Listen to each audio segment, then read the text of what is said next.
rekan-rekan profesional, bertemu lagi di YouTube channel Deco Learning by Aqualadia Group.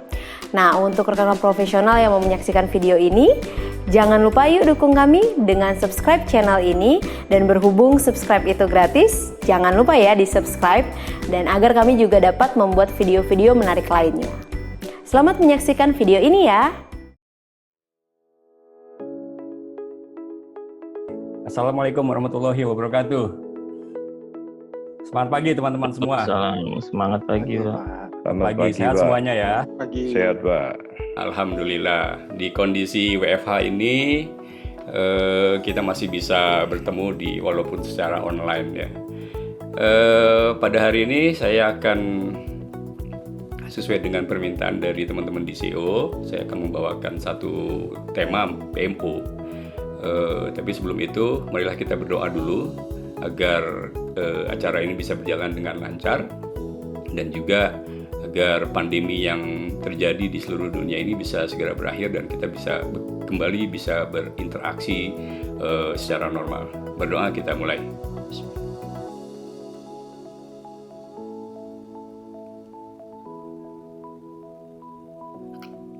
Amin. Oke, saya sharing dulu sebentar.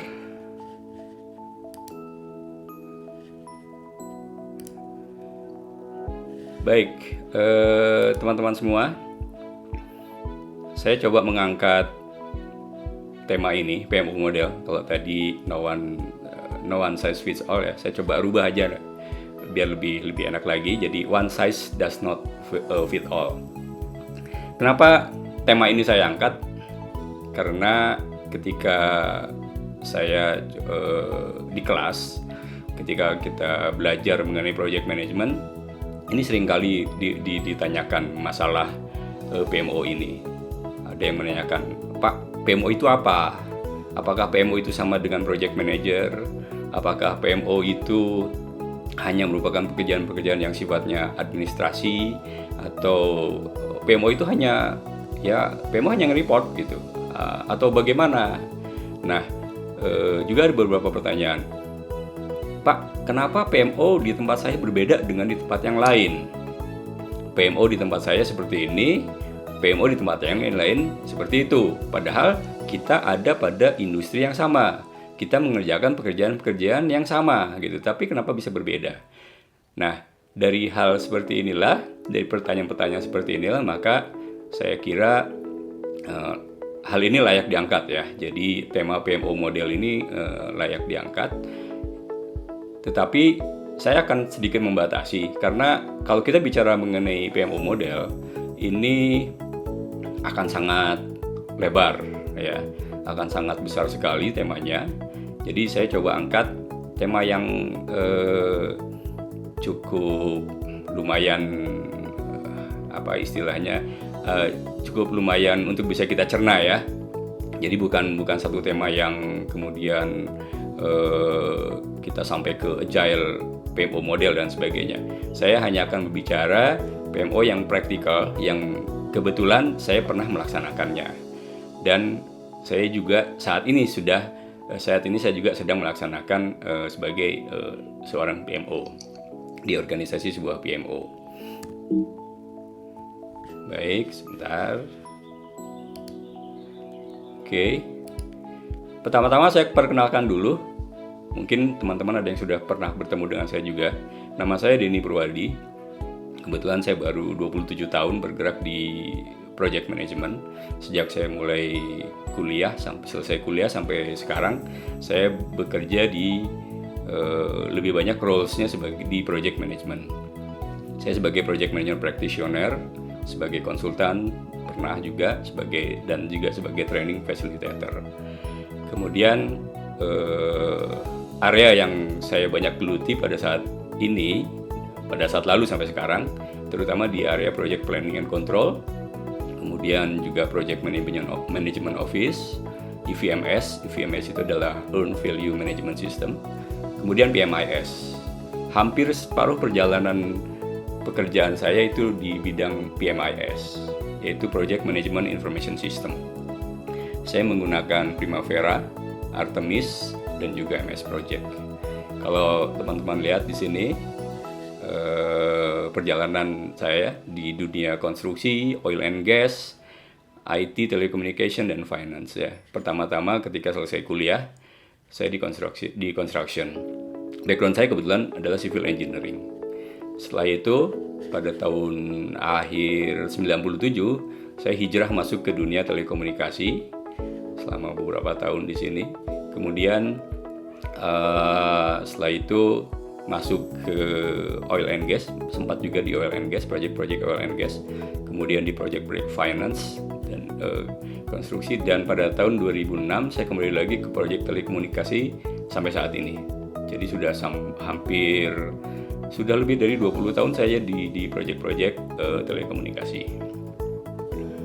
Kira-kira itu mengenai saya. Saya juga members dari Project Management Institute PMI Indonesia, kemudian Asosiasi Prince2 Indonesia, kemudian saya juga anggota dari IAMPI, Ikatan Ahli Manajemen Project Indonesia, dan juga anggota dari HAMKI, Himpunan Ahli Manajemen Konstruksi Indonesia. Hari ini ada 4 topik yang akan kita coba diskusikan, akan coba kita gali bersama-sama ya. Yang pertama adalah apa sih sebetulnya project management dan project management office. Yang kedua mengenai tipologi atau model dari project management office itu sendiri. Dan yang ketiga adalah PMO organization sebagai sampel. Ini adalah saya akan coba memberikan insight mengenai PMO organization yang pernah saya alami. Kemudian setelahnya adalah bagaimana kita melakukan development dari PMO itu sendiri di perusahaan teman-teman. Oke. Selanjutnya, sebelum kita masuk ke materi, teman-teman bisa masuk ke menti.com dulu. Kita coba lakukan polling. Saya coba sebenarnya bagi 2 ya. Roles teman-teman saat ini, roles di pekerjaan, saya bagi 2 menjadi roles di bidang project management dan non-project management. Tapi kemudian di project management saya coba bagi 2 lagi gitu. Jadi ada yang betul-betul di project managementnya dan ada yang di PMO. Yang dimaksud dengan di project management di sini katakanlah sebagai project manager, sebagai site engineer atau sebagai tim project ya. Tapi kalau yang di PMO itu betul-betul ada roles PMO di situ atau di title-nya ada PMO lah gitu ya. Sementara yang non project management berarti bukan dari sisi project management. Saya buka dulu ya menti.com-nya. Sebentar, saya share dulu. Sudah terlihat teman-teman? Sudah, Pak. Sudah? Sudah terlihat. Oke. Terlihat. Pertanyaannya adalah what is your role, betul? Betul. What is your role? Betul. Oke. Silakan dicoba diisi roles-nya Bapak dan Ibu teman-teman semua. Sekarang ada di mana? Di project management office atau di non project management? Silakan.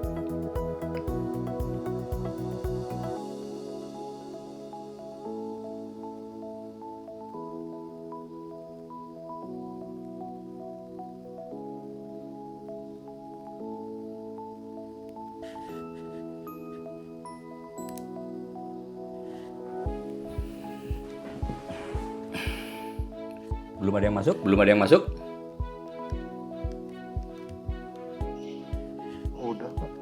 Sudah, cuman ini minta refresh. Oh, sebentar. Oke, saya sudah lihat, sudah ada 10 yang di project management, 16 di project management office, dan 8 yang di non-project management. Artinya ada 26 teman-teman yang memang roles-nya adalah di project management ya. Baik. Artinya mungkin bukan sesuatu yang aneh lagi ya, apa itu project management, apa itu PMO dan lain sebagainya. Baik, tadi sudah ada 26 yang di project management dan yang ada 8 yang di non project management. Baik, kita coba lihat dulu definisi dari project management sesuai dengan apa yang didefinisikan oleh PMI ya, Project Management Institute di PMBOK Guide yang 6th edition tahun 2017. Project Management merupakan suatu aplikasi dari knowledge, skill, tools dan teknik untuk apa? untuk kita melakukan project activity yang tujuannya adalah kemudian bisa melakukan delivering dari apa yang menjadi requirement dari masing-masing project. Itu yang didefinisikan dengan project management. Jadi segala sesuatu aktivitas yang kemudian ada hubungannya, ada relasinya dengan dalam rangka kita melakukan delivering suatu project requirement, maka itu dikatakan dengan sebagai suatu project management. Sementara yang dinamakan dengan project management office adalah suatu struktur manajemennya.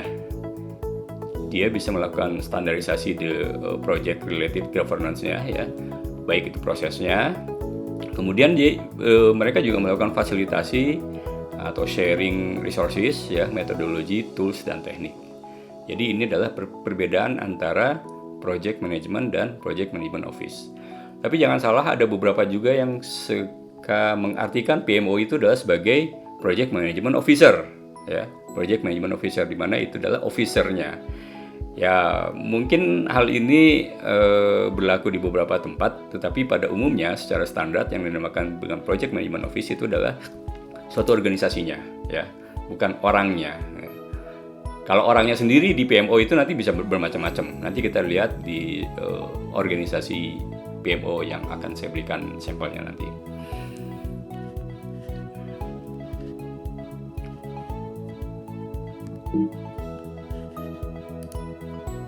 Nah, PMI sendiri pernah meluncurkan suatu report, ya. Ada namanya Pulse of Profession. Ini PMI mengeluarkan report secara biasanya setahun itu dua atau tiga kali. Ini kalau nggak salah report yang di tahun 2013, ya. Jadi Pulse of Profession dengan judulnya, reportnya adalah Impact of PMO on Strategic Implementation. Di sana dikatakan, didapatkan bahwa ketika suatu organisasi membentuk suatu PMO, maka namanya itu berbeda-beda, ya. Ada yang namanya Portfolio Management Office, ada yang namanya Program Management Office, ada yang namanya Global PMO, ada yang namanya Enterprise Strategic, Customer PMO, dan lain sebagainya. Penamaan ini nggak salah, karena memang sampai saat ini pun saya tidak mendapatkan adanya satu standar mengenai PMO, ya. Yang dinamakan dengan PMO harus seperti apa, yang dinamakan Project Support Office seperti apa, dan lain sebagainya. Itu sampai sekarang tidak ada yang memberikan satu standarisasi, baik penamaan maupun roles and responsibility dan sebagainya. Kalau kita lihat sekarang ini sudah banyak sekali, ya, organisasi-organisasi yang kemudian menggali PMO. Kita kenal di Indonesia sendiri ada yang namanya PMOPI, Project Management Office Profesional Indonesia. Itu adalah kumpulan teman-teman yang memang mempunyai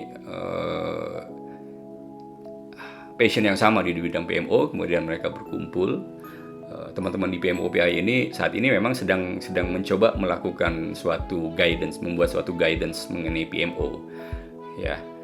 Kalau kita lihat lagi ada Axelos mengeluarkan yang namanya P3O, Portfolio, Program, Project, Office, ya, dan lain sebagainya. Nah, saya coba mengambil dulu yang dari PMI saja, ya. Jadi ini adalah beberapa nama yang kemudian muncul ketika dilakukan survei pada tahun 2013. Nama-nama ini sampai sekarang pun tetap ada, gitu. Ada yang mengatakan bahwa Project Management Office itu sama dengan Project Control Office. Tapi ada yang mengatakan bahwa Project Control Office itu adalah bagian dari Project Management Office, gitu ya. Jadi penamaan ini tergantung dari kebutuhan masing-masing company jadinya.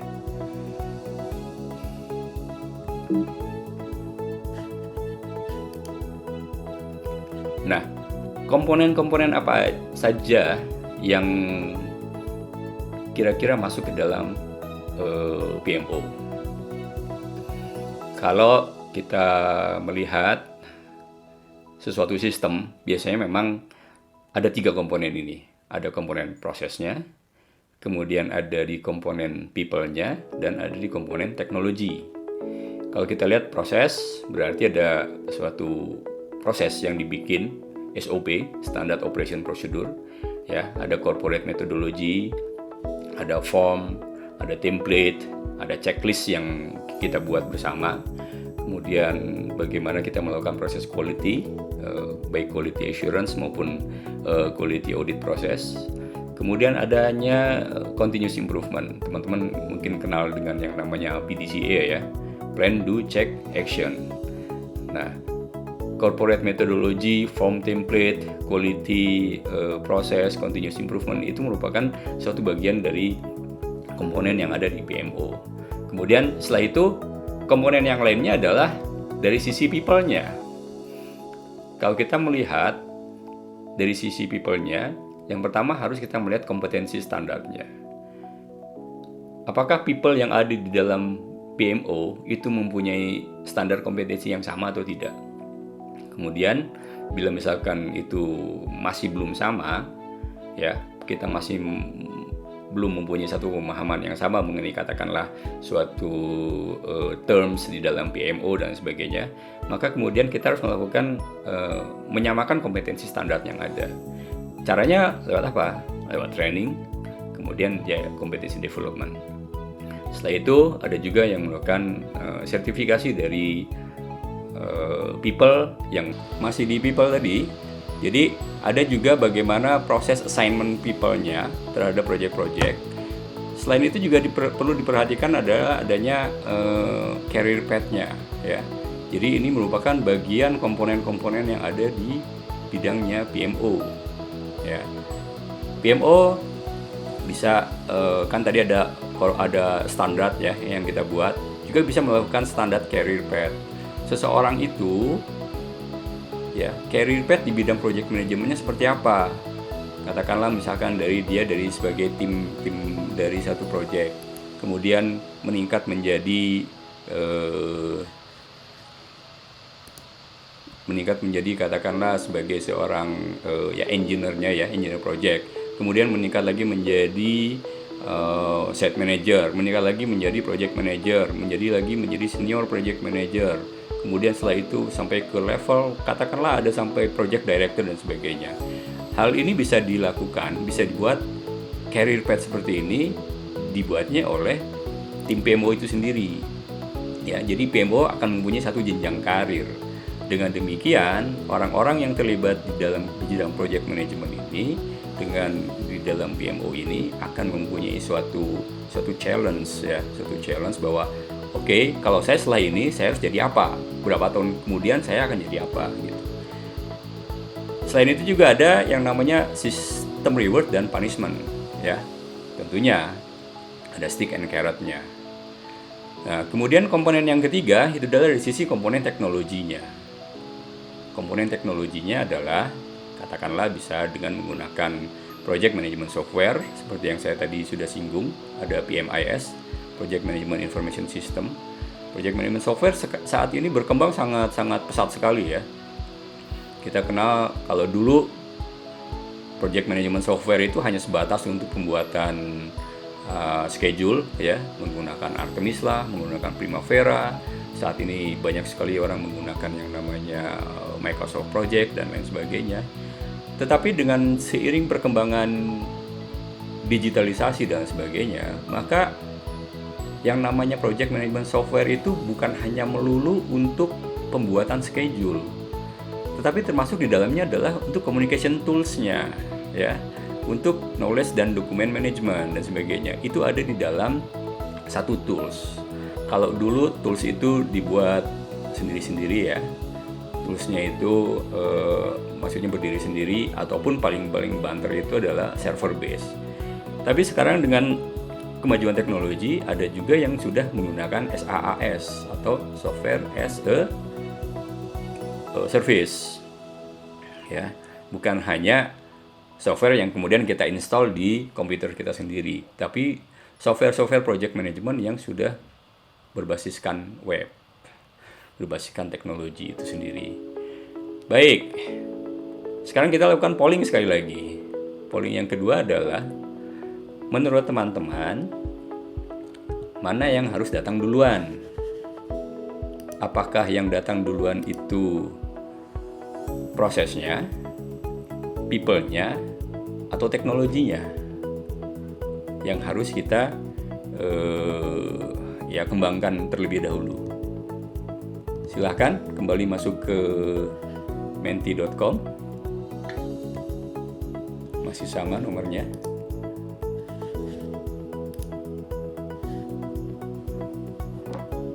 Proses satu orang, people, proses, people, proses.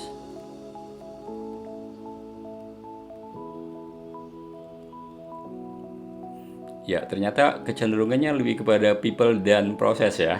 Teknologinya kita simpen dulu, oke?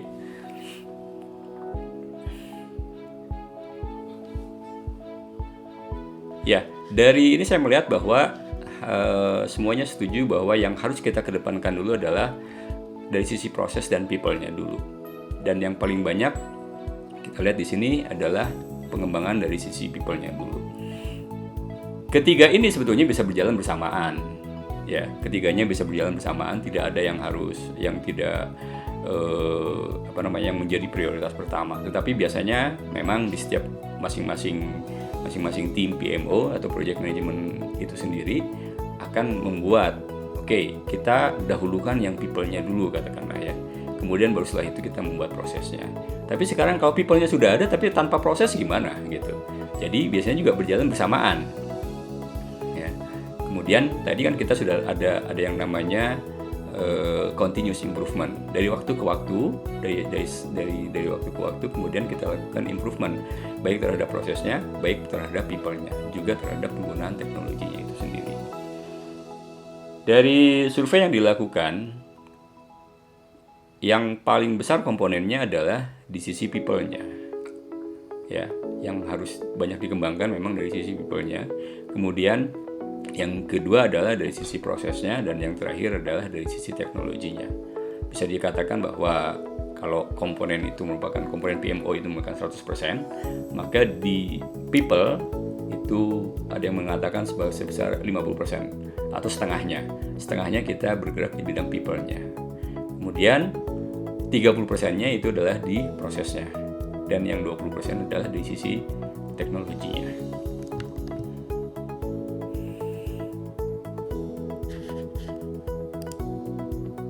Nah, tadi kita lihat dari sisi komponennya ya. Sekarang yang biasanya di domainnya. Kan tadi komponennya adalah adanya metodologi dan sebagainya. Maka domainnya juga adalah pembuatan standar, metodologis, dan proses itu sendiri. Ini dibuat oleh PMO, ya, domainnya PMO.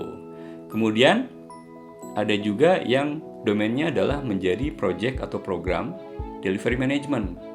Artinya, tim PMO itu adalah merupakan tim yang kemudian melakukan delivery project-projectnya. Delivery dari requirement project. Artinya, ini adalah tim project yang betul-betul melaksanakan project. Ya.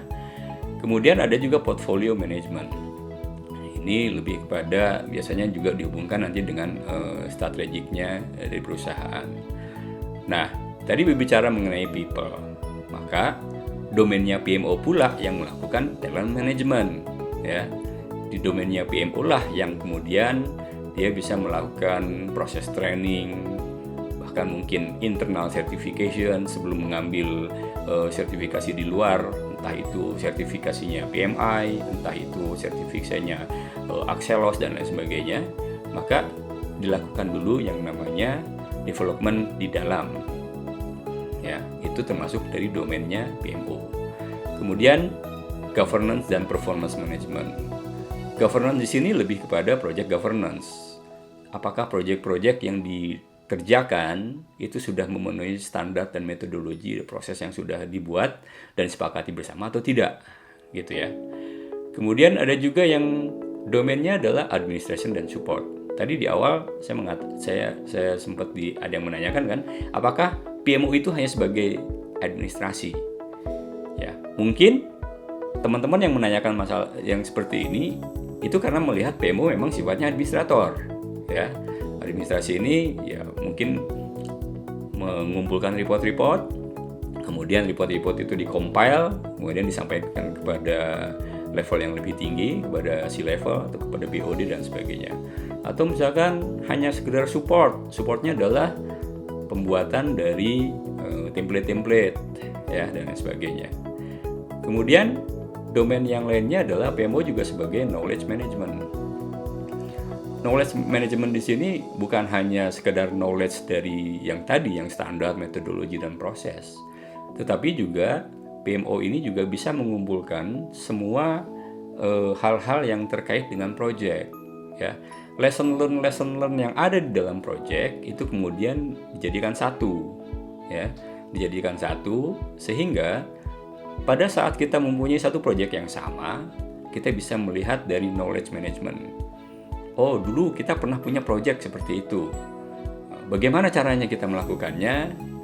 Nah, kita bisa dilihat di knowledge management ini, di lesson learn yang sudah dibuat oleh masing-masing tim project, kemudian dikumpulkan oleh PMO. Ini bisa jadi merupakan bagian dari satu sistem communication management yang dibuat di PMO itu sendiri. Sebagai contoh, tahun 2004 saya pernah, ketika saya masuk ke oil and gas itu, ya background saya kan civil engineering, saya nggak ngerti yang namanya oil and gas itu seperti apa. Ketika itu kita punya proyek yang 4 tahun sekali dilakukan. Yang masuk di sana 4 tahun yang lalu ada teman-teman di perusahaan yang juga mengerjakannya. Ketika saya masuk di sana saya nggak tahu apa-apa, tapi kemudian saya bisa lihat lesson learn yang ada mengenai proyek itu, ya. Sehingga ketika kita pelajari sebelum benar-benar masuk ke dalam proyeknya, sebelum kita ketemu dengan klien kita pelajari dulu, sehingga kita sudah punya sedikitnya sudah ada knowledge dari proyek kita, ya. Kemudian PMO domain juga ada di strategic planningnya. Strategic planning ini biasanya lebih terkait kepada katakanlah melakukan prioritas mana, proyek mana yang harus kita prioritaskan, ya. Prioritas ini, proyek yang diprioritaskan tentunya mengacu kepada strategic planning perusahaan. Perusahaan kita saat ini akan bergerak kemana, maka proyek-proyeknya harus mengikuti itu. Kalau katakanlah misalkan sekarang kita punya perusahaan kita adalah suatu retail industri, ya, dimana kita punya banyak sekali toko-toko kecil gitu ya. Nah, toko-toko kecil ini kan harus di support oleh gudang, ya, oleh warehouse. Maka ketika perusahaan mempunyai strategic planningnya adalah kita akan melakukan pengembangan bisnis ke satu area yang baru. Kita akan melakukan penambahan, katakanlah retail outletnya ada 10 atau 15 retail outlet. Tapi ternyata di sana belum ada project yang terkait dengan warehouse-nya. Maka betul dilihat apakah project yang terkait dengan warehouse ini akan menjadi prioritas atau tidak, gitu ya. Disinilah salah satu contoh domain PMO ketika mereka bekerja di dalam dengan tim strategic planningnya. Baik. Nah, kalau kita bicara mengenai PMO tipologi atau bicara mengenai PMO model, ini akan sangat banyak sekali. Ini ada satu survei, ada satu review yang dilakukan oleh Antonio Monteiro, Vitor Santos, dan João Varejão di tahun 2014 atau tahun 2015, saya lupa. Nah, ini dia melihat ternyata setelah dia kumpulkan dari beberapa literatur, kemudian juga ya ada dari buku-buku dan lain sebagainya, itu sangat banyak sekali tipe-tipe PMO. Pada saat itu dia melihat ada 47 tipe, ya. Tapi kemudian dia coba lihat lagi, dia coba gali lagi, ternyata banyak tipe-tipe atau model-model yang sama, ya. Sehingga dari situ mengerucut menjadi 25. Nah, yang menarik di sini adalah tipe PMO itu atau model-model PMO itu bukan hanya dibuat oleh PMI, ya, bukan hanya dibuat oleh PMI, tetapi juga oleh ya satu kelompok-kelompok tertentu ada atau orang-orang tertentu yang sebagai autornya. Beberapa autor yang cukup menjadi referensi, bisa menjadi referensi adalah yang pertama adalah Englund Graham, kemudian ada McGraw-Hill, kemudian ada Harold Kersner, ya, kemudian juga ada Andy Crawford dan tentunya PMI itu sendiri. Ya. Rata-rata para autor ini dia membuat PMO itu antara 3 sampai 5 model. Ya, rata-rata antara 3 sampai model. Kita lihat di sini model-modelnya ya. Ada PMO modelnya di sini, ada PMO Project Repository. Yang tadi Project Repository ini berarti PMO-nya hanya mengumpulkan lesson learn seperti begitu ya. Kemudian ada juga sebagai project coaching. Kemudian ada driver value now namanya ya. Kemudian ada mature PMO dan sebagainya. Nah, kita lihat sekarang salah satu contohnya adalah yang dibuat oleh Englund Graham ya. Englund Graham itu membuat model PMO menjadi 3. Yang pertama adalah PMO itu sebagai project support office. Ya, di mana di sini menyediakan konsultasi internal untuk kegiatan manajemen project. Kemudian ada yang namanya PMCOE atau dikenal juga dengan Project Management Center of Excellence. Ini PMOCE ya. Oke, PMOCE, Center of Excellence. Di sini lebih memastikan kepada metodologi, kemudian penggunaan tools dan lain sebagainya ya yang dibuat oleh PMO. Kemudian ada lagi yang dinamakan dengan Program Management Office. Kalau kita lihat PMI sendiri, PMI itu membuat pemodelannya adalah menjadi ada 5 kalau nggak salah PMI ya. 1, 2, 3, 4, 5. Ini yang dibuat oleh PMI. Ada yang dinamakan dengan Project Support Office, ada yang dinamakan dengan Project Management Office Center of Excellence, ya. Kemudian Program Management Office dan juga di sini dikatakan sebagai Project Office dan adanya juga Business Unit PMO. Ya, ini yang dibuat oleh PMI. Dari semua ini, kemudian kalau kita lihat kembali ke Pulse of Profession, PMI mengeluarkan Pulse of Profession di tahun 2015 kalau salah. Dia kemudian kita melihat ada most common PMO model. Ada 5 PMO model yang paling banyak digunakan. Yang pertama adalah PMO model yang adanya di business unit. Jadi atau departemental ya. Jadi PMO ini adanya di satu unit tertentu. Ya, katakanlah ada di unit IT. Unit IT itu mempunyai PMO, ya. Kemudian unit sales mempunyai PMO dan lain sebagainya. Di sini lebih kepada provide project management support, ya. Kemudian juga mungkin memberikan informasi-informasi terkait dengan project-project ya kepada tim project yang lain atau kepada PMO yang lain. Mungkin juga sebagai konsolidasi reporting dari project-project yang ada di bawahnya, yang ada di bawah domain. Katakanlah project PMO di IT, maka dia akan support bagaimana proses yang ada di IT, ya. Kalau proses pengelolaan project di IT seperti apa? Karena akan sangat berbeda proses pengelolaan project di IT dengan katakanlah project pengelolaan di infrastruktur, ya, akan mempunyai perbedaan. Gitu. Kemudian di sini juga di PMO ini juga nanti dia melakukan compiling report-report dari masing-masing project manager yang ada di bawah IT yang mengelola pekerjaan-pekerjaan IT. Setelah itu report ini diberikan kepada head of unitnya, ya, atau mungkin kalau mempunyai PMO yang di corporate-nya, maka mungkin report ini akan diberikan juga kepada PMO di corporate. Kemudian ada yang namanya project support. Ya, ini yang kedua adalah project support, di mana di sini juga lebih untuk mensupport project ya. Jadi support manajemen projectnya, program, portfolio. Dengan cara gimana? Melakukan governance, proses, praktis, dan tools ya. Kemudian juga mungkin juga mendevelop tools dan praktis yang spesial untuk support pada satu project tertentu. Nah, project support ini juga mungkin dia melakukan mentoring, training, certification activity. Yang ketiga adalah EPMO atau Enterprise Project Management Office.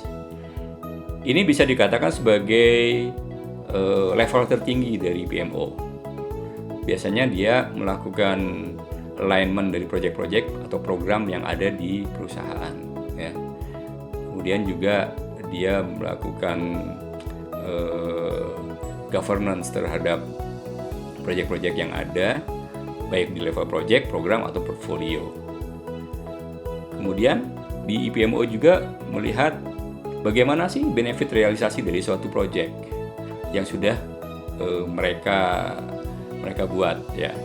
Jadi ketika suatu project dilaksanakan, sebelum project itu dibuat, tentunya kan ada business case dan lain sebagainya. Nah, dari business case inilah kemudian dilihat ketika projectnya selesai, apakah sesuai dengan business case atau tidak benefit yang didapatnya. Ya, ini akan menjadi bagian tugas dari Enterprise PMO. Kemudian yang Center of Excellence ini hanya menyediakan ya prosesnya, metodologi, governance standar dan sebagainya ya, termasuk tools di dalamnya.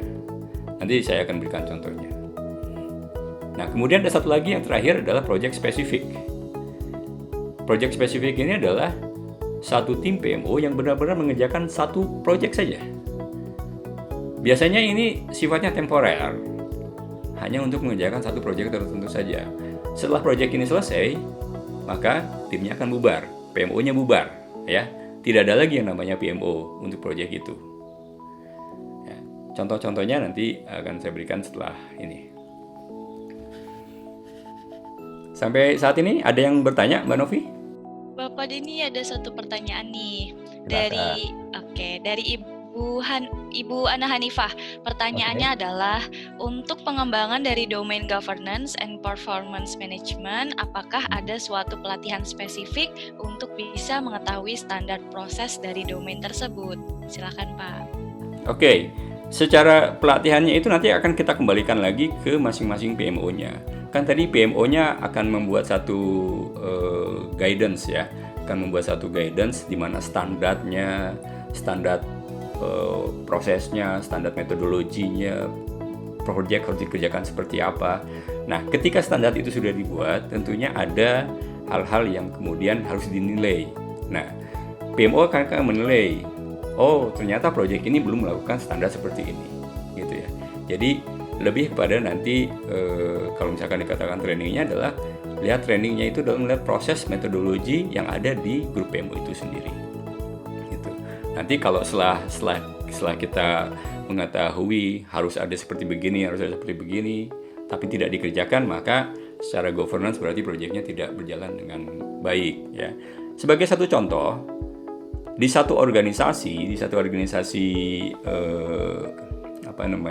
vendor telco ya, mereka melakukan satu proses governance itu secara nyata. Maksudnya adalah begini, satu project itu sudah ditentukan bahwa yang namanya satu project itu harus punya yang namanya project charternya ada, kemudian ada schedule-nya, ada cost and benefit dan sebagainya. Ada beberapa hal yang harus dipenuhi, ada beberapa hal minimal yang harus dipenuhi oleh satu tim project. Nah, ketika ada satu hal yang miss, maka project dinyatakan secara governance-nya gagal. Walaupun project-nya berhasil, ya. Walaupun project-nya berhasil. Ini akan berimpact kemana? Impact-nya adalah ketika katakanlah si project manajernya, ini dia melakukan proses sertifikasi. Sertifikasinya adalah sertifikasi internal. Maka yang dilihat pertama kali adalah kamu pernah mengerjakan proyek apa? Oh, saya pernah mengerjakan proyek ABC. Oke, sekarang coba tolong diperlihatkan kepada kita project A dokumentasinya seperti apa, apakah sudah sesuai dengan standar dan sebagainya.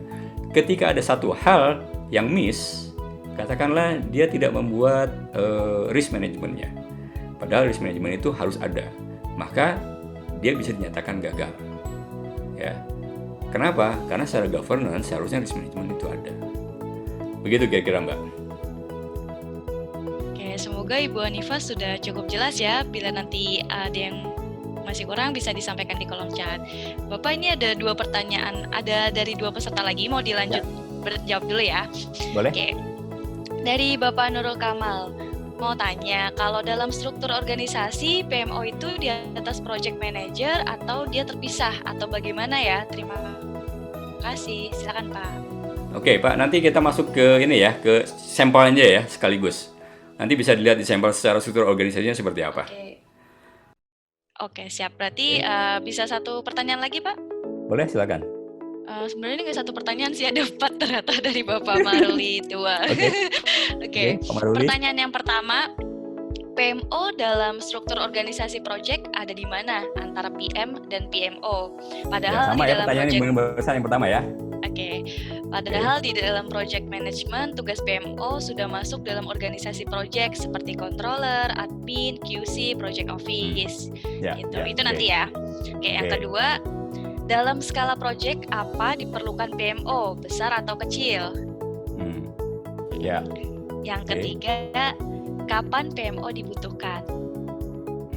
Oke, yang terakhir, apakah PMO sama dengan polisinya project? Karena terkesan menganalisa dan memantau PM. Oke, sekian Pak dari pertanyaan dari Bapak Maruli untuk, mau dijawab sekarang atau masih ada lagi nih Pak? Saya jawabnya pakai sampel aja nanti. Yang pertanyaan Pak Maruli itu mudah-mudahan bisa jawab nanti lewat sampel yang nyata lah ya. Oke, siap. Silakan. Berarti bisa 1 lagi ya Boleh, Pak? silakan Mbak. Dari Bapak Anton Robin, pengalaman Pak Denny, software atau app yang sangat ideal sebagai tools project management yang mencakup online schedule, daily activities, report, atau organisasi structure? Itu pertanyaannya Pak. Nama softwarenya ya berarti ya. Oke. Ya, Kalau software atau app yang sangat ideal. Kalau sangat ideal itu ya yang namanya juga kalau software kan orang jualannya ya ini yang paling bagus ya. Saya tidak mengatakan bahwa ini adalah yang paling ideal. Tetapi kita melihat lagi kepada kebutuhannya masing-masing. Yang kita butuhkan apa? Apakah software yang kita butuhkan hanya sekedar untuk membuat satu schedule? Ya, kemudian schedule ini apakah hanya untuk kita gunakan sendiri dalam artian kita perlu di desktop saja atau kita perlu online sehingga semua orang bisa berkolaborasi untuk melakukan proses tracking schedule dan lain sebagainya. Nah, kalau misalkan itu yang dibutuhkan, maka ya cukuplah dengan menggunakan katakanlah sorry kalau saya menyebut merek di sini ya. Katakanlah menggunakan yang paling umum sekarang digunakan adalah Microsoft Project ya. Microsoft Project itu kita bisa gunakan untuk melakukan proses scheduling. Dan proses scheduling juga yang dilakukan di Microsoft Project ini kita bisa lakukan secara online ya. Ketika katakanlah si tim project ya, project controlnya atau project planningnya membuat schedule, setelah itu disepakati dengan project manager dan dengan tim project, maka untuk melakukan trackingnya masing-masing anggota tim itu melakukan tracking secara langsung online kepada servernya ya. Jadi sudah secara langsung kita bisa dapatkan hasilnya. Itu kalau hanya untuk apa istilahnya schedule. Tapi Microsoft Project itu bukan hanya buat schedule. Kita juga bisa mengatur resources ya. Apalagi kalau kita sudah bicara Microsoft Project Server dan lain sebagainya, maka fitur-fiturnya sangat banyak sekali. Kemudian ada yang secara online juga banyak Pak. Bisa di search lah ya. Saya nggak bisa nyebutin satu-satu. Kalau misalkan yang ada juga, karena begini, software yang kita gunakan sekarang ini ada juga yang sudah mengatakan bahwa kalau mau cari software project management yang untuk agile, maka gunakan ini. Kalau yang non agile, maka gunakan ini, gitu ya. Banyak sekali lah software-softwarenya. Gitu Mbak. Oke, semoga bisa terjawab ya pertanyaan dari Bapak Anton. Untuk selanjutnya silakan Pak dilanjut, pertanyaannya Oke. sudah habis. Oke. Ya, ini adalah tadi saya bicara mengenai apa itu project management, atau apa itu PMO, kemudian komponen-komponennya dan PMO model yang ada ya, yang bukan suatu kesepakatan, cuman di sini menjadi yang kebanyakan. Nah, kebetulan kelima PMO model ini saya pernah mengalaminya, gitu ya. PMO model ini saya pernah mengalaminya. Kita ambil contoh. Oke. Sebelum kita ke sana, kita lakukan poll dulu ya. Polling yang ketiga ini Mentimeternya kodenya berbeda ya, 90, 46, 15. Menurut teman-teman, kira-kira PMO model mana yang fit di organisasinya?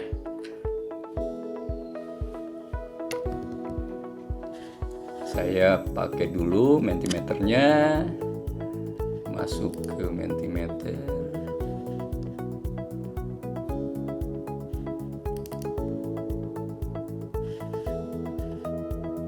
Oke, saya present. Enterprise PMO, ini yang paling banyak, Enterprise PMO.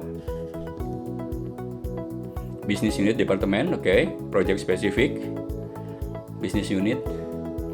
Oke, ternyata yang lebih banyak adalah di Enterprise PMO. Baik, kita lanjut. Ini saya punya satu contoh. Saya punya contoh satu PMO yang cukup lengkap.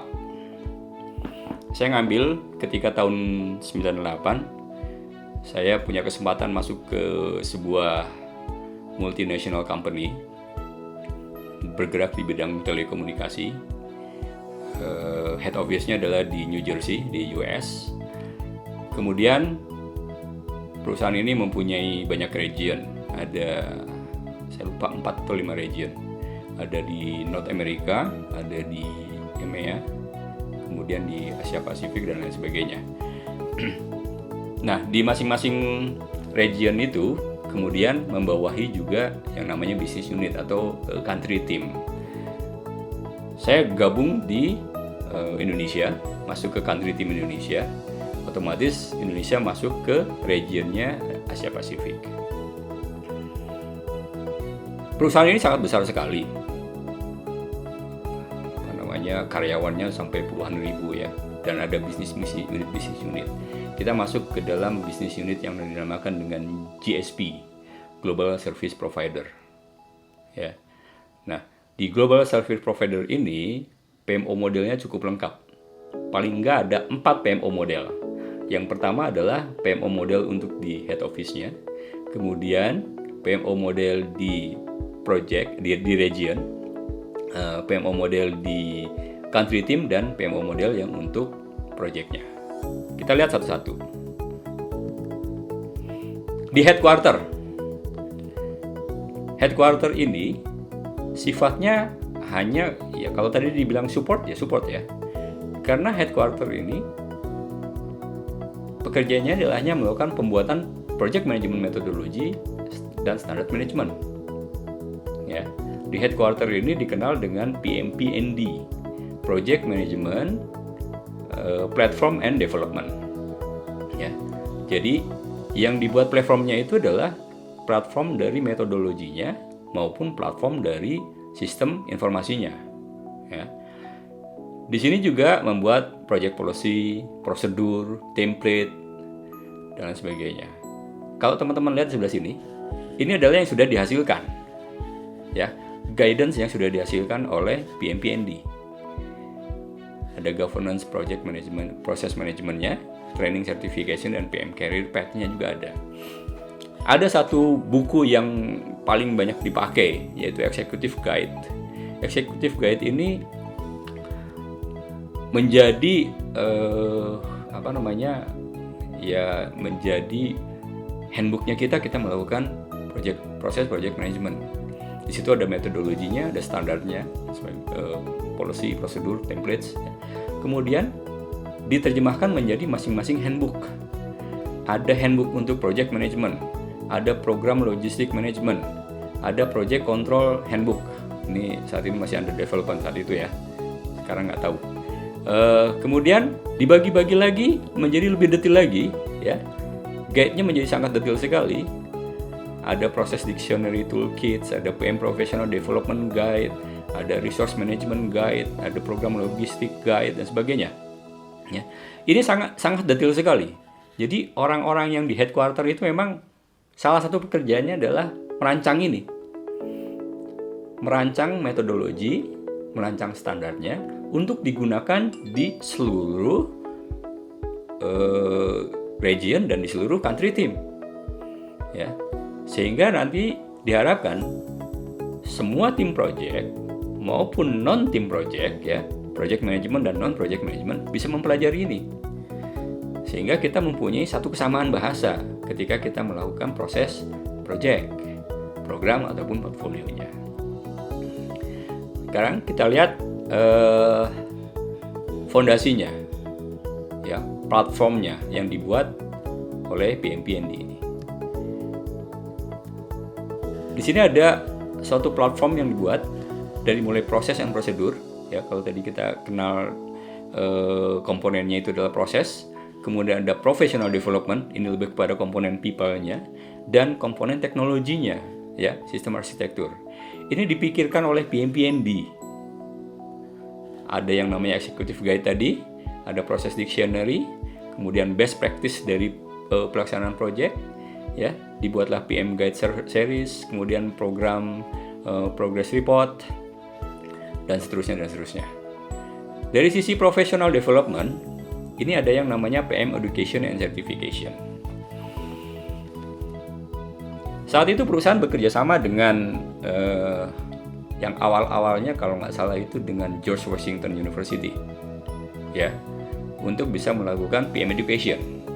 Semua orang yang terlibat di dalam project management di training ini, ya, di training mengenai project management. Trainingnya apa? Ya ini, training mengenai PM Guides, training mengenai metodologi yang digunakan, training mengenai standar yang digunakan dan sebagainya. Ya, kemudian ada mentoring dan coaching, ada project management standar arsitektur kalau nggak salah ini. Kemudian ada resource management. Ini adalah di sisi profesional development-nya. Dari sisi sistem arsitektur, yang dilihat bukan hanya sistem untuk pengelolaan proyek, tetapi juga dilihat bagaimana integrasi dengan sistem-sistem yang lain, bagaimana integrasi dengan sistem keuangan, bagaimana integrasi dengan sistem logistik, dan lain sebagainya. Ini dijadikan satu.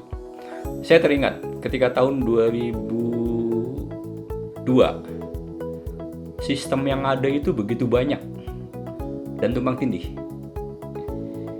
Ada satu sistem, ternyata sudah ada juga sistem yang lain mengerjakan hal yang sama. Maka dilakukanlah proses konsolidasi. Proses konsolidasinya butuh waktu 2 tahun. Ya, kenapa? Karena waktu itu dibuat masing-masing. Orang-orang, dia teman-teman di Departemen Finance, dia punya sistem. Kemudian teman-teman di logistik, dia punya satu sistem. Di project management punya satu sistem. Ketika dilihat ternyata ini saling tumpang tindih, akhirnya kita bisa lakukan proses merge dari sistem. Ya, ada sistem yang harus dikorbankan, ada yang harus tetap dijalankan gitu. Dari sini banyak sekali yang kemudian kita bisa dapatkan dalam pengertian finansial, ya. Artinya kita bisa melakukan reduce finansial kita. Kemudian kalau kita melihat tadi dari sisi professional development-nya, tadi saya mengatakan bahwa untuk PM Education-nya yang pertama bekerja sama dengan George Washington University. Tetapi kemudian selanjutnya adalah bekerja sama dengan Stephen Institute. Ada satu pengembangan project management di sini. Program Project Management Professional Continuing Education. Ya, ketika seseorang tim project, terutama project manager, ya, kemudian project control dan lain sebagainya, dia ingin melakukan proses sertifikasi, maka dia paling tidak harus mengambil dulu tiga course ini, ya. Ada Advanced Project Management, ada Requirement Management, ada Program Business Management. Setelah itu masuklah ke dalam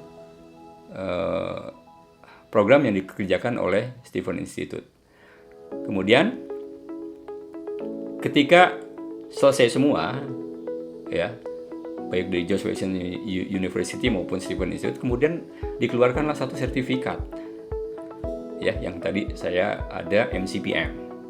Itu setara dengan Master Certification in Project Management. Mereka sudah memikirkannya seperti itu. Dan ini di-apply seluruh grup yang ada, seluruh region maupun sampai kepada masing-masing country team, sehingga di mana saja orang bisa melakukan training ini, ya. Kemudian kita melihat dari sisi toolsnya. Tadi saya sudah cerita, ya, mengenai toolsnya ini. Ada integrated project-nya di sini. Di sini adalah ada tools yang kemudian harus kita kuasai, terutama untuk project control. Project control pada saat itu trainingnya adalah karena kita menggunakan softwarenya adalah Primavera, maka yang dilakukan trainingnya adalah training untuk Primavera, ya. Ada 4 course waktu itu, kemudian ada Surtrack juga dan ada MS Project. Setelah proses training ini, kemudian ada yang dinamakan dengan sertifikasi untuk project control. Dengan cara seperti ini, ya, ketika kita membutuhkan resources, apakah itu resources project manager, apakah itu resources project control, atau resources project team yang lainnya, akan sangat dengan mudah kita dapatkan. Ketika satu country team punya satu project yang besar, ya, tapi dia nggak punya resource yang mempunyai capability di bidang project control, itu bisa dicari di tempat yang lain. Kemudian kita bisa assign yang di tempat yang tadi untuk membantu country team tersebut, ya. Ini semuanya dikerjakan di head office. Itu yang pertama. Kemudian yang kedua, global service provider yang adanya di country team. Ini dikenal namanya adalah COPM, Customer Operation Project Management. Roles-nya gimana? Roles-nya di sini adalah sebagai Service Delivery Management, yaitu melakukan implementasi of project management methodology, standar, policies, prosedur, dan template terhadap proyek-proyek yang sedang dikerjakannya. Ya, jadi country team itu kan punya proyek tersendiri. Katakanlah country team Indonesia. Country team Indonesia itu mempunyai portfolionya, ada misal pekerjaan-pekerjaan yang untuk Telkom, pekerjaan-pekerjaan untuk saat itu ada XL, ya, kemudian Komselindo dan sebagainya. Masing-masing ini punya satu country team ini punya satu portfolio tersendiri, ya. Nanti juga PMO-nya melakukan portfolio tracking, ya, performance monitoring dari PMO itu sendiri, dari project itu. Kemudian juga project performance monitoring dan controlling, ya. Kita lihat health check dari masing-masing project. Multi project coordination, mungkin antara satu project dengan project yang lain mempunyai satu keterkaitan.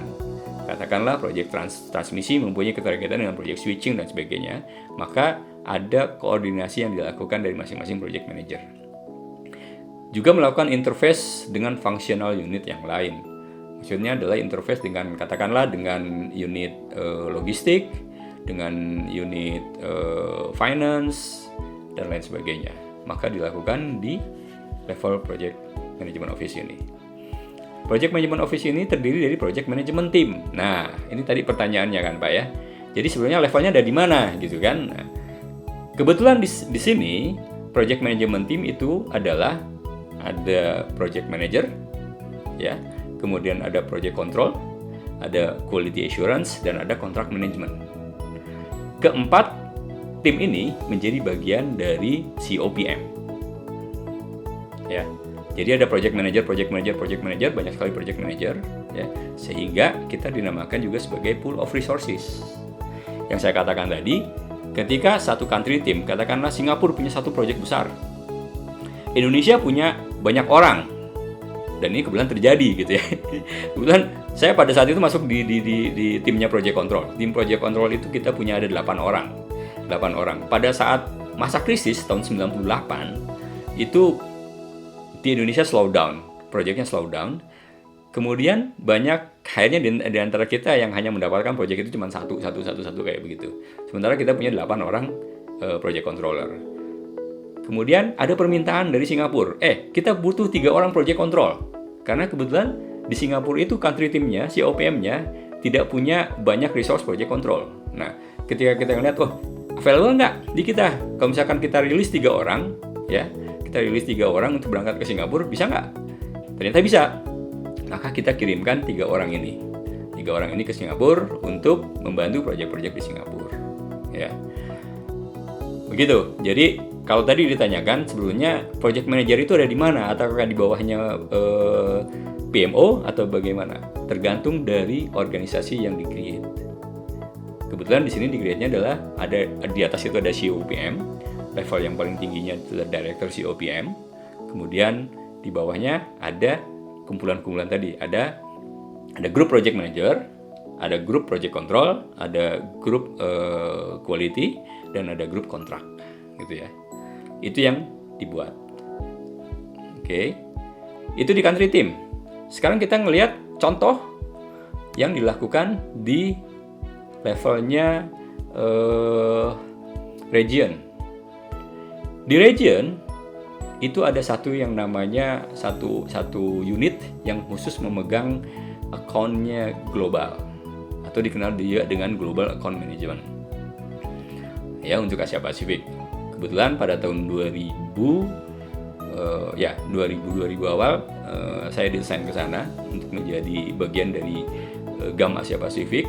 Saya dikirimkan ke Singapura selama 4 tahun di sana mengerjakan proyek-proyek yang spesifik ada di GAM itu, Global Account Management.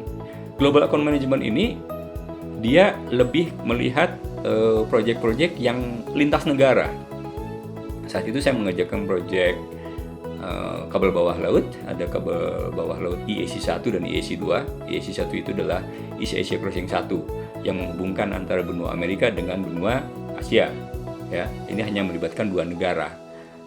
Di Amerikanya di US, kemudian ada jatuhnya ke Jepang. Tapi ketika kita berbicara EAC 2, ya, EAC 2, maka ada banyak negara gitu karena kita menghubungkan 5 atau 6 negara, saya lupa. Ya, mulai dari Jepang, Korea, Hong Kong, Singapura, Filipina, berarti 5 ya, 5 negara. Nah, kemudian GAM ini tugasnya adalah mengelola proyek itu. Jadi bisa dikatakan satu single project saja. Ya. Dia melakukan portfolio tracking terhadap account-accountnya. Ada account-accountnya KDDI, ada account-accountnya Global Crossing dan lain sebagainya. Masing-masing account ini punya proyek yang banyak dan melibatkan banyak negara. Ya, juga melakukan project performance monitoring dan control, multi project coordination. Nah, yang dilakukan project coordination-nya adalah dengan tim yang di sini, yang di COPM, yang masih di country team. Karena kita tidak melakukan delivery secara langsung, ya, GAM sebagai project manager di GAM itu tidak melakukan delivery secara langsung pekerjaan-pekerjaan yang ada di lapangan, tapi pekerjaan-pekerjaan itu diberikan kepada teman-teman yang ada di country team. Teman-teman yang ada di country team inilah kemudian mereka yang melakukan proses delivery projectnya gitu. Nah, di sini kita mendapatkan report ya dan sebagainya. Kemudian juga dilakukan interface dengan functional unit. Tentunya functional unit yang kita berkaitan dengan warehouse-nya, kita berkaitan dengan pabrik ya, dan juga dengan country team. Ini yang dibuat. Jadi di level headquarter ada satu PMO tersendiri yang memang dia tugasnya adalah seperti ini. Satu lagi, pada tahun 99, akhir tahun 99, di mana ada satu proyek yang sangat besar sekali di seluruh dunia ada. Kita kenal dengan namanya proyeknya Y2K. Kebetulan saya jadi TKI ke sana, jadi TKI di Saudi Arabia untuk mengerjakan proyek Y2K ini. Ini adalah contoh project management yang sifatnya adalah single project atau bisa dikatakan juga sebagai project office ya. Kenapa? Karena disinilah kita hanya mengurus satu project saja, yaitu project Y2K untuk service delivery management projectnya ya. Kita mengimplementasikan 106 site untuk diganti menjadi dimodernize ya. Di sini yang dilakukan adalah tentunya project performance monitoring dan control, juga melakukan koordinasi di dalam tim project kita sendiri. Tim projectnya sangat komplit, bukan hanya tim project management ya, tapi kita juga punya support team. Tim itu siapa? Kita punya tim instalasi sendiri, kita punya tim commissioning sendiri, kita punya tim testing, kita punya tim yang berhubungan dengan warehouse, ya, logistik management dan sebagainya. Itu tim full tim, ya, dan dipegang oleh satu orang project director.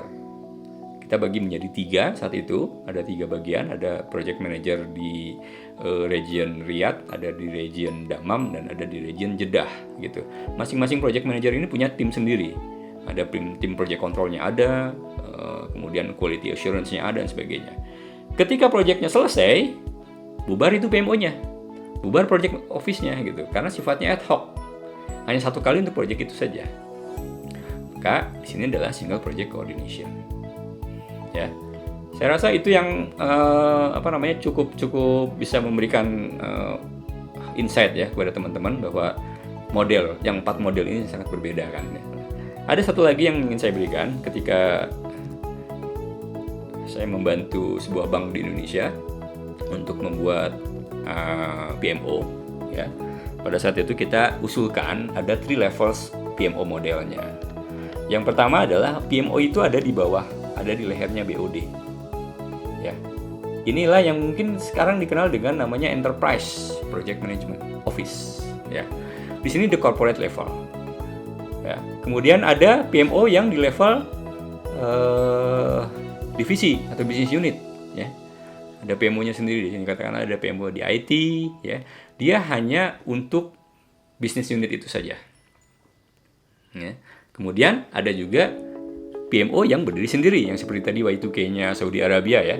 Di sini mungkin ada satu proyek besar, maka kita perlu lakukan project office tersendiri. Ada hierarki nggak antara satu PMO yang di sini, PMO project, kemudian PMO di business unit dan PMO di enterprise? Pada saat itu kita memang buat hierarki, ya. Hierarkinya ada secara reportingnya. Kemudian ada, tetapi tidak ada hierarki secara struktural ya, lebih pada hierarki reporting. Nah, apa yang dilakukan oleh PMO di level corporate? Pada saat itu di level corporate, PMO itu tetap disimpannya di namanya divisi Renstra, rencana strategik, ya, perencanaan strategik. Di sanalah kemudian katakanlah untuk proyek-proyek yang akan dilakukan tahun depan, biasanya di bulan Oktober kita lakukan suatu pengumpulan proyek-proyek dari mana? Dari masing-masing divisi. PMO ini mengajukan, oh kita akan punya proyek tahun depan ini, kita punya begini, maka kita butuh dana sekian. Ya, ini semuanya dikumpulkan kepada PMO di sini, kepada di enterprise. Setelah itu PMO Enterprise bekerja sama dengan Renstra melihat mana kira-kira proyek yang layak untuk kita kerjakan di tahun depan, ya. Karena budget kita kan terbatas, pasti perusahaan itu akan punya budget terbatas. Sementara dari masing-masing unit itu akan memberikan rencana proyeknya itu sangat banyak. Ketika itu terjadi, maka dilakukan proses prioritisasi. Mana yang menjadi prioritas proyeknya, ya. Ini dilakukan di sini di enterprise, gitu. Setelah kita sepakati dengan PMO di masing-masing unit, akhirnya dikeluarkanlah yang namanya dokumen yang berisikan tahun depan capex kita akan sekian, ditunjang dengan proyek-proyeknya yang sudah disetujui adalah ini. Pada saat perjalanannya nanti, ketika proyek berjalan, mungkin itu dikelola oleh PMO yang ada di sini, mereka punya pool resources di sini, punya project manager, mungkin dikerjakan oleh PMO yang secara mandiri di sini, ya. Kemudian pada saatnya nanti waktu itu setiap bulan kita lakukan yang namanya steering committee meeting di level PMO. Dihadiri siapa? Dihadiri oleh para BOD dan para project manager yang menjadi perhatian BOD projectnya. Katakanlah ada satu project saat itu, ada satu project yang saya ingat, ada satu project ATM, ya. Maka project manager ATM itu wajib hadiri meeting dengan BOD setiap bulannya. Itu yang dilakukan secara berkala sehingga BOD itu punya punya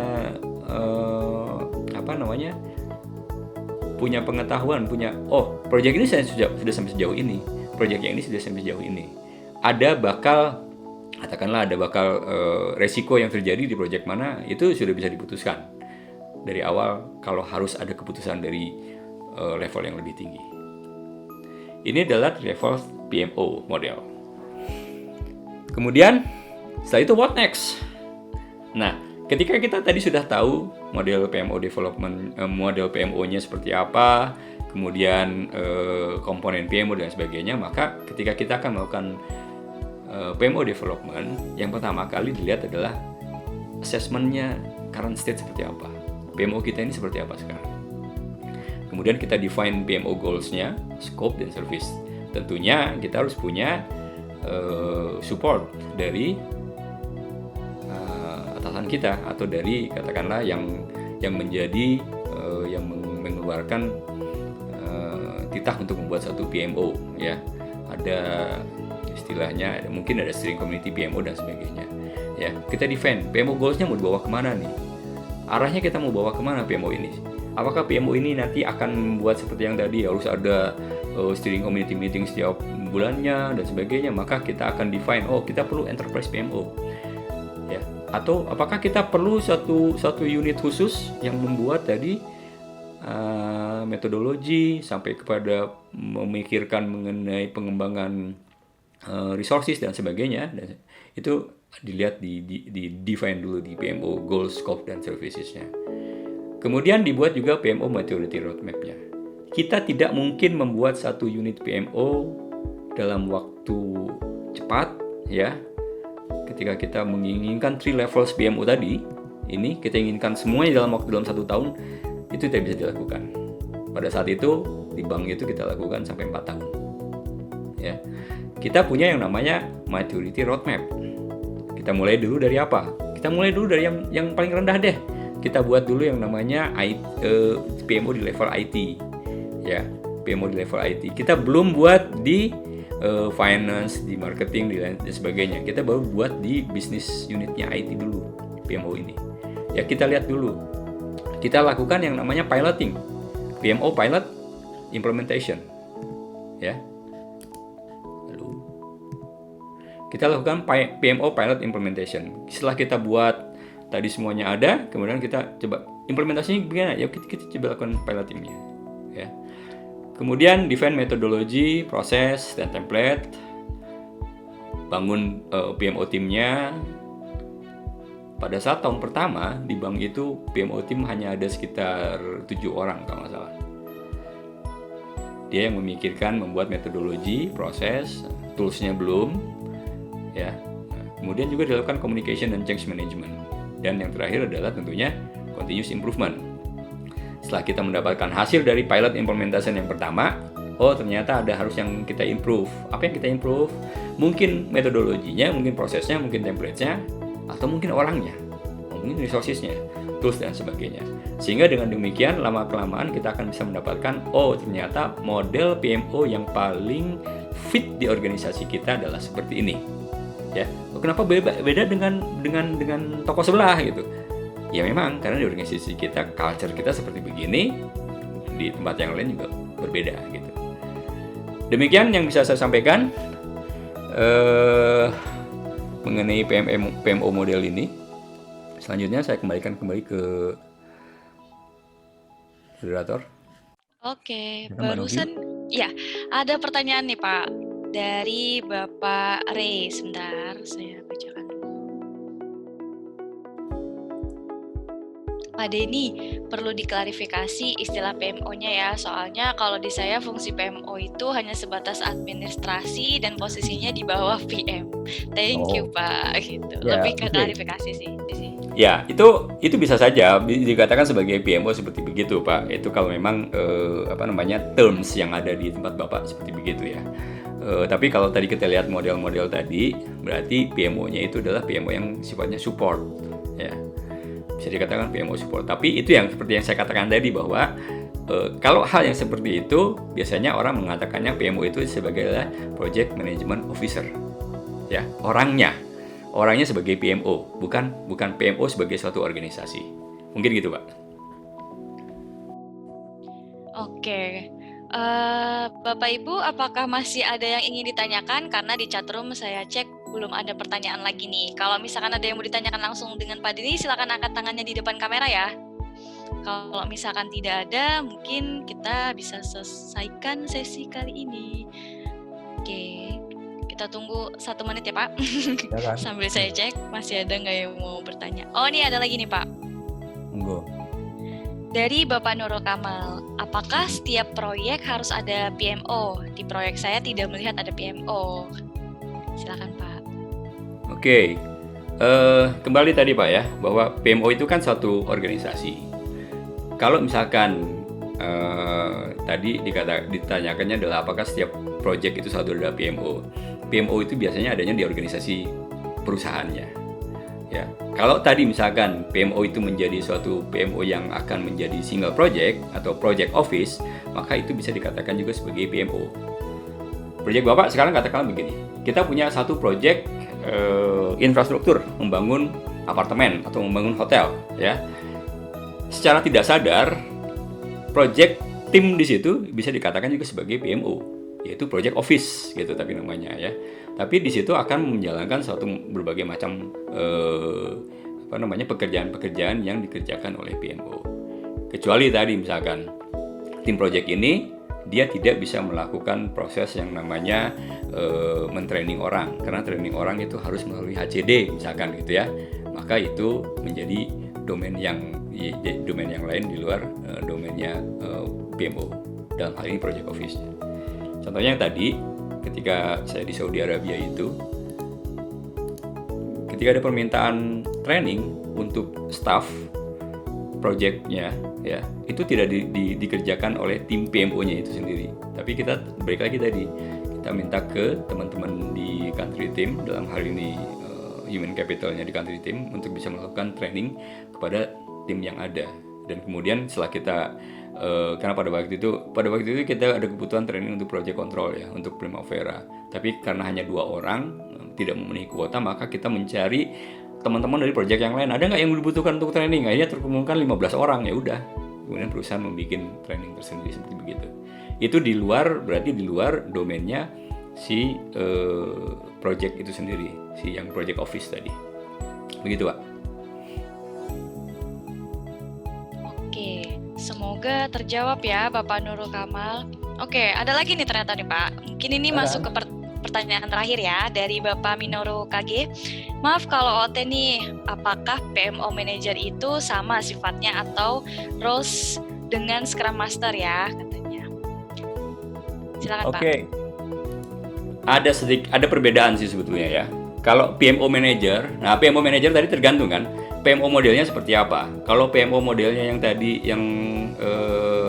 PMO modelnya adalah project yang standalone, yang project sendiri, berarti project manager itu mempunyai PMO manager itu adalah sebagai project manager yang mempunyai kekuasaan paling tinggi di situ, ya.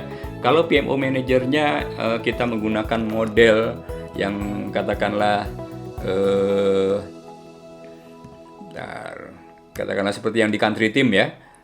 PMO manajernya itu berarti kan director COPM-nya ya. Maka itu tidak bisa disamakan dengan Scrum Master. Scrum Master kalau saya melihatnya lebih samakannya dengan project manajernya. Karena mungkin saja bahwa kalau tadi kan di COPM itu project manager itu bagian dari timnya COPM ya. Artinya ada di bawah head-nya COPM gitu. Project manager itu ada di bawahnya.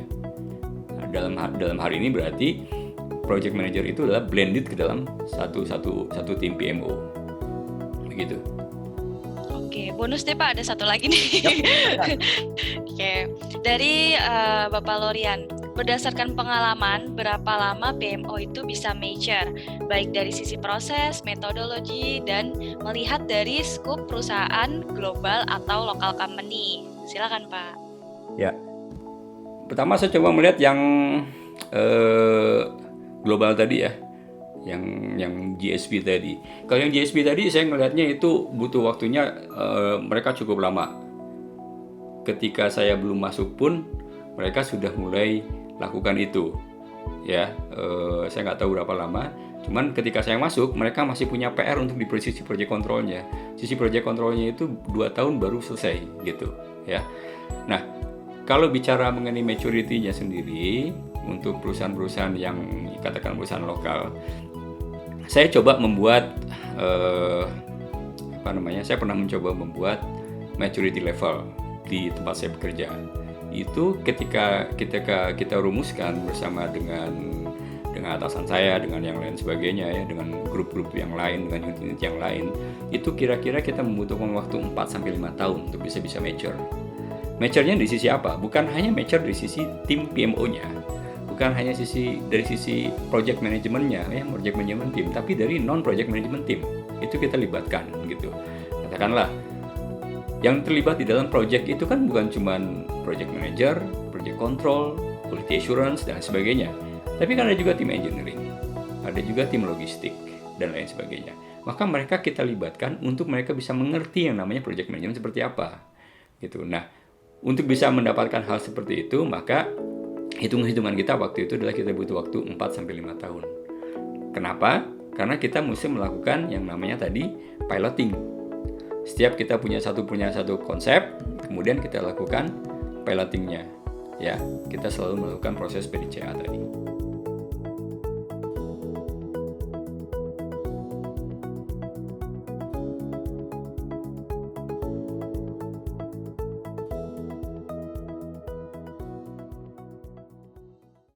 Halo rekan-rekan profesional, jika Anda menyukai video ini, jangan lupa untuk subscribe, like, dan share video ini. Dan yang terakhir, jangan lupa untuk komen di kolom komentar di bawah ini ya. Dan semoga video ini bermanfaat untuk rekan-rekan profesional yang menyaksikan. Sampai jumpa kembali di video Dynamic Talk berikutnya. Bye-bye!